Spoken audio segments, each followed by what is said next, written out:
बैठकीत मोदींचा हमीभाव अशा प्रकारे पंतप्रधान नरेंद्र मोदी यांच्यावर टीका केली. पवार साहेब, तुम्ही कृषी मंत्री होता देशाचे. मला आता बोलता येईल, कधी पीक विम्याचा विचार केला? कधी त्या ठिकाणी तुम्ही हमीभावाचा विचार केला? कधी त्या ठिकाणी तुम्ही या महाराष्ट्राकरता देशाकरता चार गोष्टी केल्या?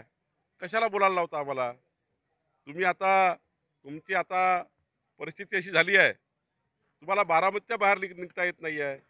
बारामतीच्या बाहेर निघता येत नाही. काय मोदींची बरोबरी करताय? मोदीजी देश फिरतायत.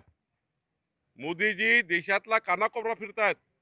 मोदीजी विकसित भारताचा संकल्प मांडतायत.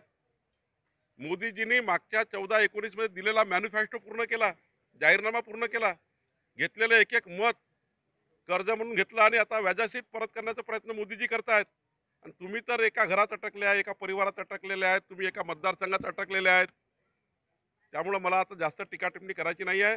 पण मोदीजींच्या नेतृत्वामध्ये या देशामध्ये पुन्हा मोठं परिवर्तन होईल आणि हे जे विरोधी पक्षाचे लोक एकत्र येऊन आपला परिवार वाचवण्याचा प्रयत्न करताय, या निवडणुकीमध्ये दूध का दूध पाणी का पाणी झाल्याशिवाय राहणार नाही. उद्धव ठाकरे म्हणाले की देशात फक्त 2 खासदार ज्या भाजपचे होते त्यांच्यामध्ये आम्हीच हवा भरली, आता त्यांच्या डोक्यात हवा गेली आहे.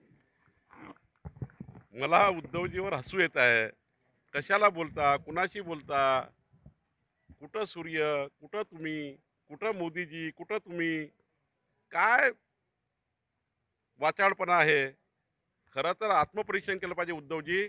मागच्या 2014 आणि 19 मध्ये मोदींचा फोटो लावून तुम्ही निवडून आले, देवेंद्रजींचा फोटो लावून तुम्ही विधानसभेत निवडून आले. काय सांगता तुम्ही? जनतेला माहिती आहे.